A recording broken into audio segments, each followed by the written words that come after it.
Қайырлы күн достар, менің каналыма қош келдіңіздер. Каналға жазылуды ұмытпаңыздар. Бүгін сіздерге 250-ші форманы қалай қатесіз тапсыру керектігін көрсетемін. Ең бірінші браузерге кабинет налогоплательщика деп жазамыз.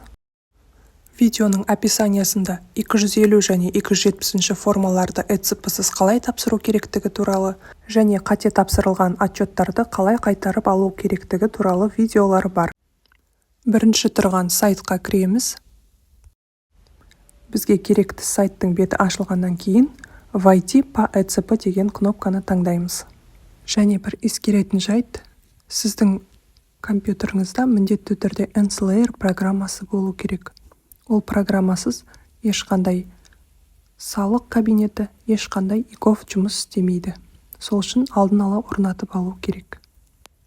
Компьютерда ECP-міз қай папкада, соны таңдаймыз. Программаға кіру үшін бірінші тұрған кілтті таңдаймыз. Парольді жазамыз.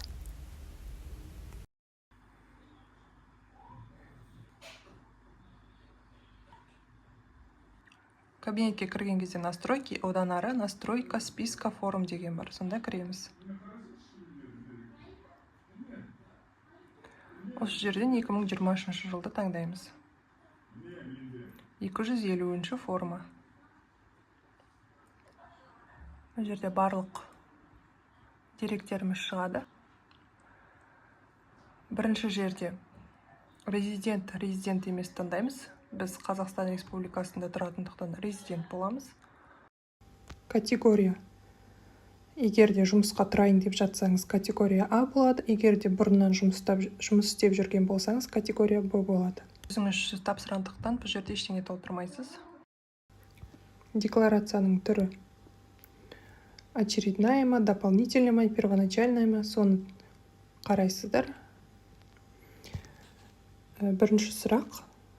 Егер де сіздің үйіңізде 10 000 айлық есептік көрсеткіштен асатын наличный ақша болатын болса, оны мына жерге добавить деп кнопка басып, суммасын және валютасын көрсетесіз.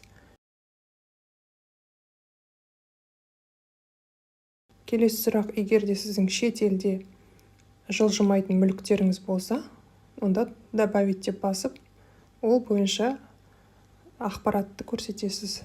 Жоқ болса толтырмайсыз.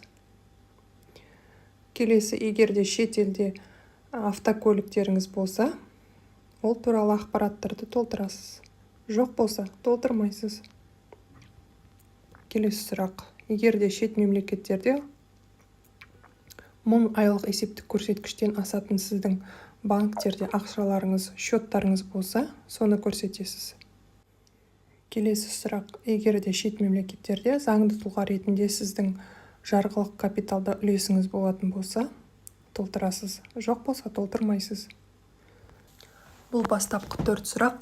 Шет мемлекеттерде сіздің қандай да бір жылжымайтын мүлігіңіз, автокөлігіңіз, немесе счеттарыңыз, банкте ақшаларыңыз, жарғылық үлесіңіз болатын болса ғана толтырасыз. 5-ші сұрақ.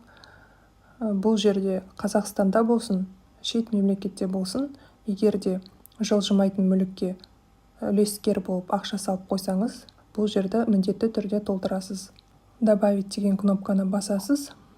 Бірінші застройщиктің номері, аты жөні, қай мемлекетте, адресі, қандай сумма енгіздіңіз және қандай валютада енгіздіңіз, соны жазасыз. 6-шы сұрақ, егер де сізде инвестициялық алтындар болатын болса, оны толтырасыз. Мына жерде салмағы, мемлекеттің коды, суммасы және валютаның коды.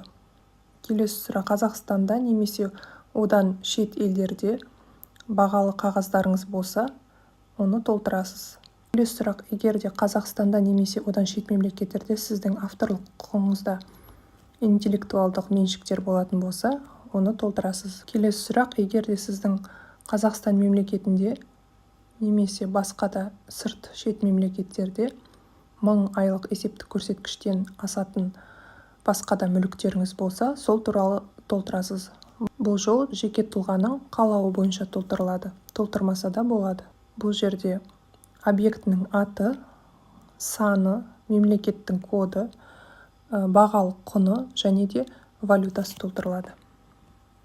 Келесі, егер де Қазақстан Республикасында немесе басқа мемлекеттерде сіздің қарыздарыңыз немесе алашақтарыңыз болса, сол туралы жазасыз. Бұл жерде банктегі кредиттер, займдар толтырылмайды. Тек қана басқа бір тұлғаға нотариалды түрде қарыз берсеңіз немесе қарыз алсаңыз, солар толтырылады. Бұл бөлімде берешек алған немесе берешек берген адамның жеке сәйкестендіру номері, аты жөні, мемлекеттің коды, қарыздың суммасы және валюта жазылады. Және соңғы бөлім, бұл жерде егер де сіз біреудің құқығына өзіңіздің мүлігіңізді басқаруға беретін болсаңыз, сол туралы толтырасыз. Барлық ақпаратты толтырып болғаннан кейін «Далее» деген кнопканы басамыз. Осы жерден «Код органа государственных доходов» деген жерден біз қай жерде пропискадамыз, соны таңдаймыз. Мысалы, Астана қаласы бойынша Нұра районын таңдаймын.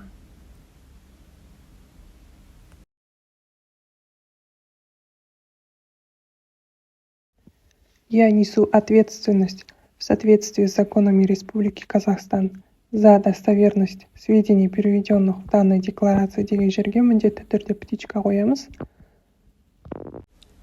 Отправить в ОГД деген кнопканы басамыз. Окей деп басамыз.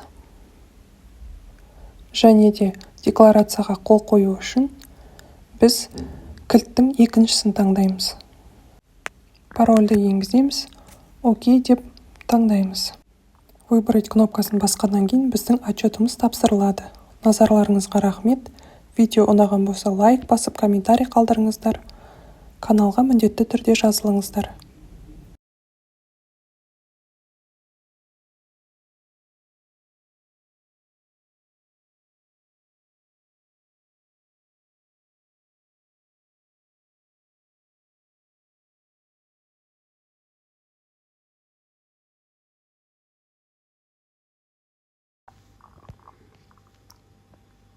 Я несу ответственность в соответствии с законами Республики Казахстан за достоверность сведений, приведенных в данной декларации деген жерге птичка қоямыз.